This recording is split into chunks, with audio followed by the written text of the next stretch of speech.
ओम शांति।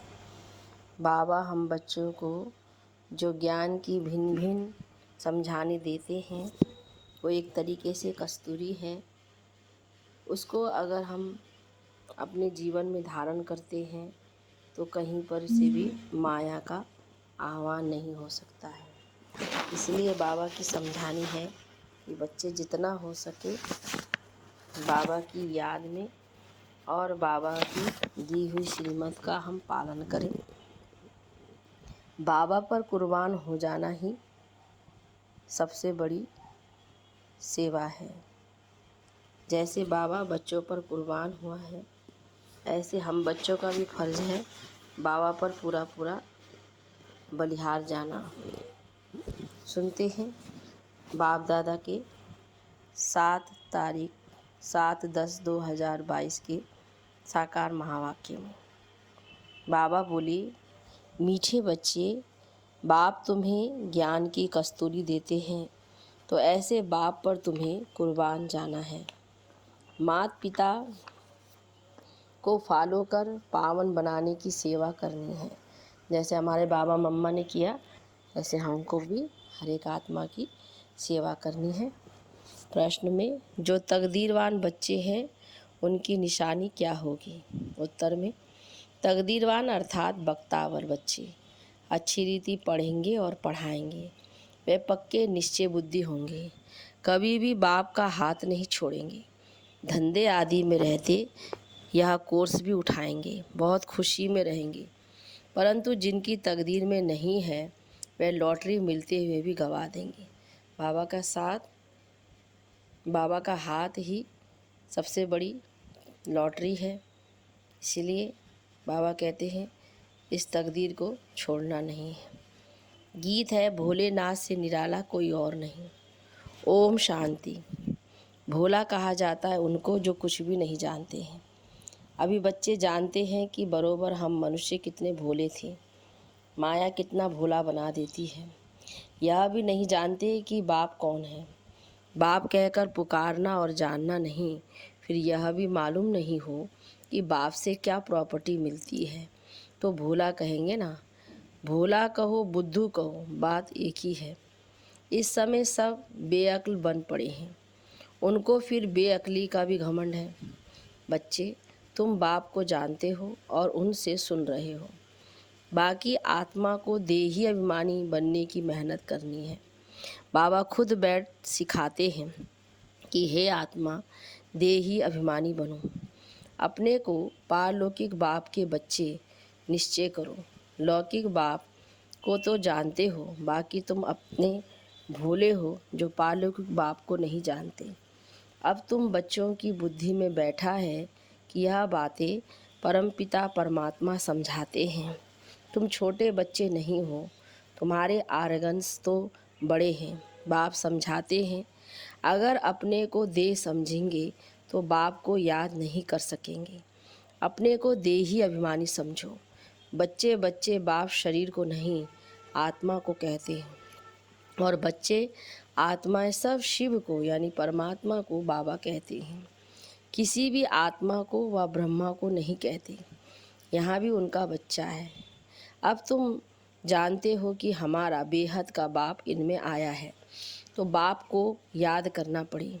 84 के चक्र को भी याद करना पड़े। ये बेहद का 5000 वर्ष का नाटक है। तुम एक्टर हो। अब तुमको ड्रामा के आदि मध्य अंत का मालूम पड़ा है तो सारा चक्र बुद्धि में फिरना चाहिए। तुम्हारा नाम कितना बाला है, स्वदर्शन चक्रधारी। फिर भविष्य में तुम चक्रवर्ती राजा बन जाते हो। 84 जन्मों की कहानी चक्र में सिद्ध होती है। तुम अब बाप के बने हो यह स्मृति में रखना है। जितना अंधों की लाठी बनेंगे उतना बाप समझेंगे यह रहम दिल है। कहते हैं रहम करो मेहर करो। तुम जानते हो बाप कौन सी मेहर करते हैं। बाप मिला है तो कितनी खुशी होनी चाहिए। अब तुमको पैरों पर खड़ा रहना है। जैसे कहते हैं सेंटर अपने पाँव पर खड़ा हो तो तुमको भी अपने पाँव पर खड़ा रहना है। ऊंचे ते ऊंचा पुरुषार्थ करना है। Follow father mother. लौकिक में बच्चे बाप को फॉलो कर पतित बन जाते हैं। यहाँ तो पारलौकिक बाप के लिए कहा जाता है उनकी श्रीमत पर चलना है, और ये पिता तो पावन बनाने वाला है। बाबा मम्मा को देखो, धंधा क्या है? पतितों को पावन बनाने का।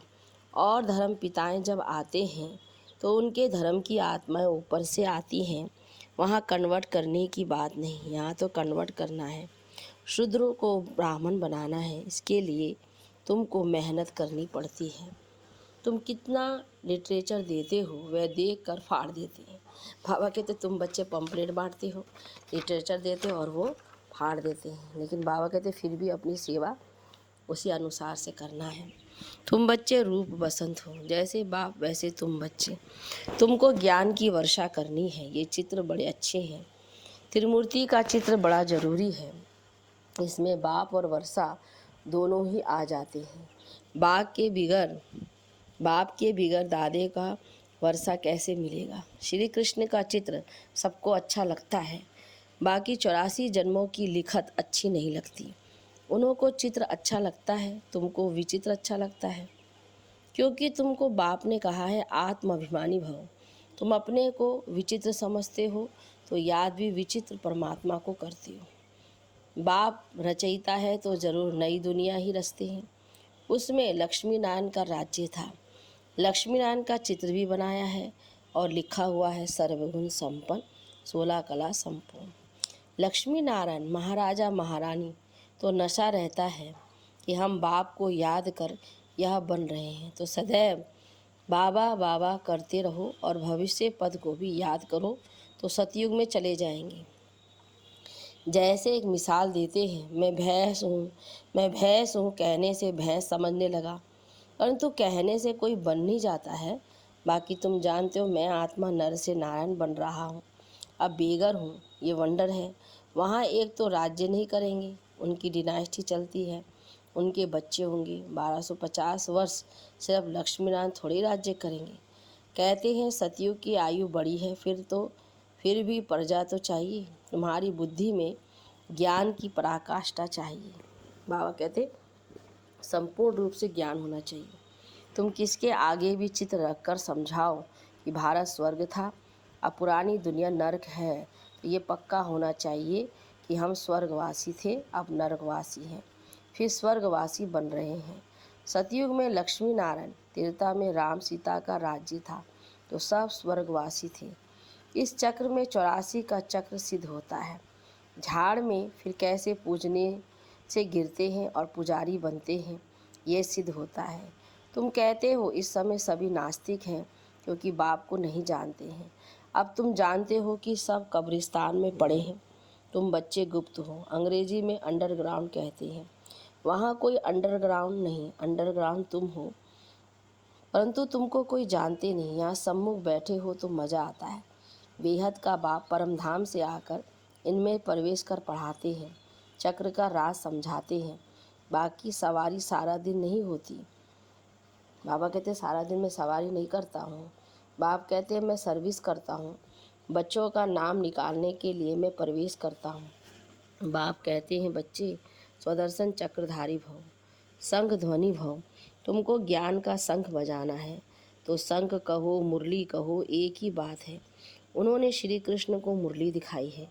श्री कृष्ण तो रत्न जड़ित मुरली बजाते हैं खेल पार करने के लिए, वहाँ ज्ञान की मुरली नहीं है।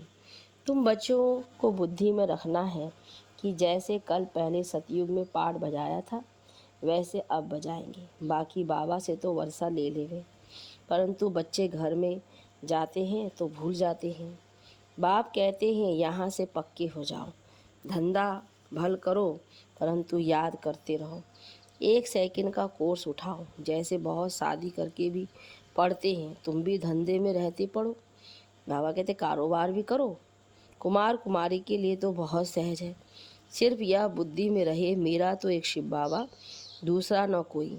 ब्रह्मा के लिए नहीं कहा जाता, क्योंकि ब्रह्मा बाबा भी पढ़ाई करते हैं। बाबा पूछते हैं कब से निश्चय हुआ? अगर निश्चय है तो ऐसे बाप को कभी नहीं छोड़ना चाहिए। जब तक बाप ना कहें कि पढ़कर पढ़ाओ, तुम बच्चों को बहुत खुशी होनी चाहिए। जैसे गरीब को लॉटरी मिलती है तो पागल भी हो जाते हैं, परंतु यहाँ तो बच्चे धंधे में जाकर भूल जाते हैं। बाबा कहते कितनी ऊंची पढ़ाई है। तो बाबा समझते हैं इतनी बड़ी लॉटरी दी परंतु पागल हो गए, तकदीर में नहीं है।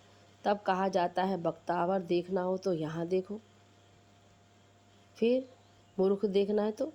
बाबा तो कहते हैं कल्प के बाद बाबा मिला है, बाबा बाबा करते रहो, सवेरे उठकर याद करो। जो प्यारी वस्तु होती है उन पर कुर्बान जाते हैं। हम भी बाबा पर कुर्बान जाते हैं। ये ज्ञान कस्तूरी है। हम हैं भारत का बेड़ा पार करने वाले। सत्यनारायण अमरनाथ की कथा है ये, तीजरी की कथा सुनाने वाले सच्चे बाप के सच्चे ब्राह्मण बच्चे।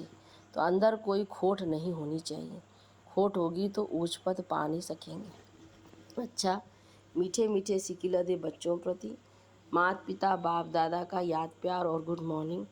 रूहानी बाप की रूहानी बच्चों को नमस्ते, रूहानी बच्चों की रूहानी बाप दादा को गुड मॉर्निंग, नमस्ते बाबा नमस्ते।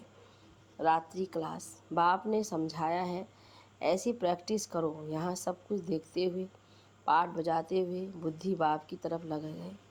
जानते ये पुरानी दुनिया ख़त्म हो जानी है, इस दुनिया को छोड़ हमको अपने घर जाना है। यह ख्याल और कोई की बुद्धि में नहीं होगा, और कोई भी ये समझते नहीं। वह तो समझते हैं ये दुनिया अभी बहुत चलनी है। तुम बच्चे जानते हो हम अभी अपनी नई दुनिया में जा रहे हैं, राजयोग सीख रहे हैं। थोड़े ही समय में हम सतयुगी नई दुनिया में अथवा अमरपुरी में जाएंगे।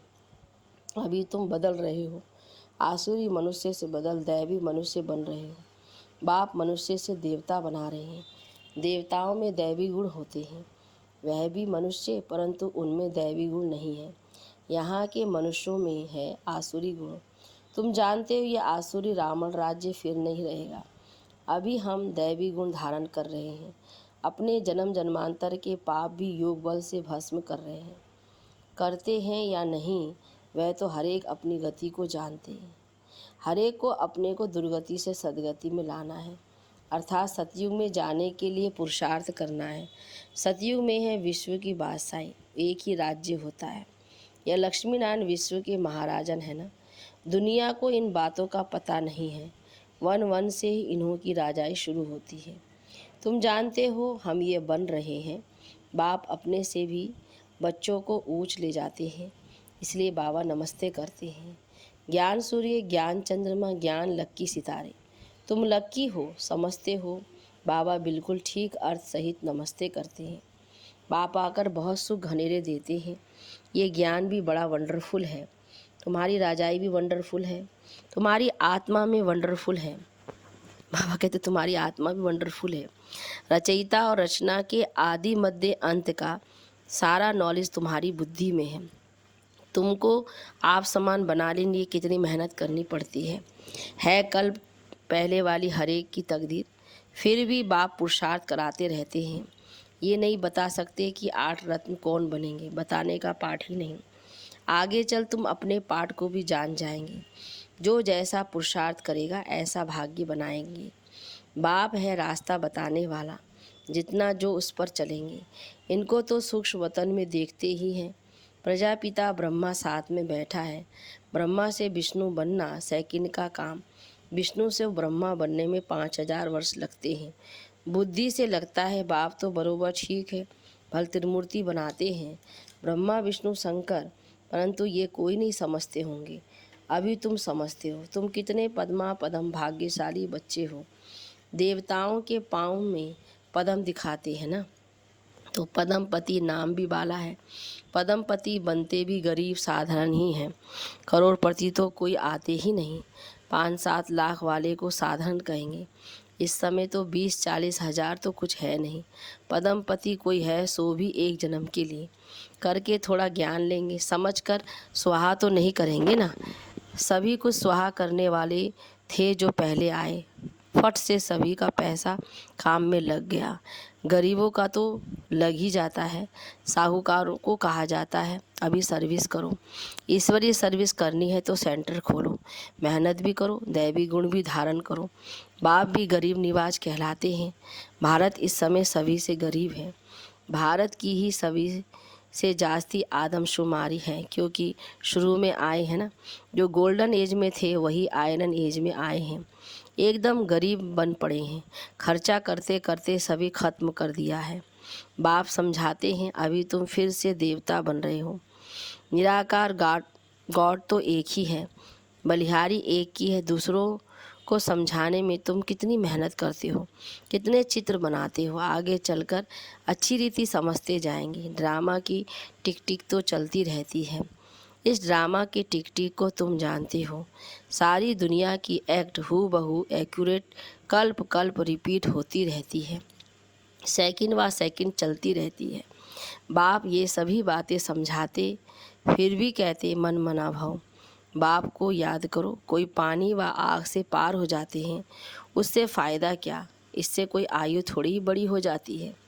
अच्छा, मीठे मीठे सिकिलदे रूहानी बच्चों को बाप दादा का याद प्यार, गुड नाइट। अच्छा, धारणा के लिए मुख्य सार। पहली पॉइंट में सच्चा ब्राह्मण बनना है, अंदर में कोई खोट नहीं रखनी है, स्वदर्शन चक्रधारी बन शंख ध्वनि करनी है। धंधा करते भी यह कोर्स उठाना है, अपना कारोबार लौकिक धंधा करते तो बाबा कहता है ये भी ज्ञान आत्माओं को देना है, अपने भी पढ़ना है और पढ़ाना है। दूसरा, बाप समान रहम दिल बन अंधों की लाठी बननी है, माता पिता को फॉलो करने का ऊंच पुरुषार्थ करना है, अपने पाँव पर खड़े होना है, किसी को भी आधार नहीं बनाना है। वरदान में सदा हजूर को हाजिर समझ, साथ का अनुभव करने वाले कंबाइंड रूपधारी भव।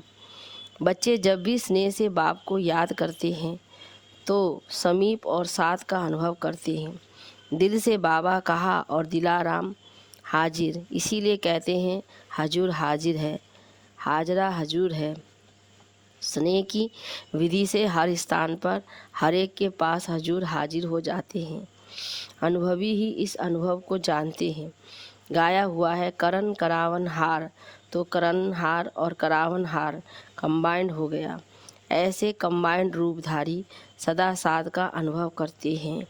स्लोगन में मन को सदा रूहानी मौज में रखना, यही जीवन जीने की कला है। अच्छा, ओम शांति।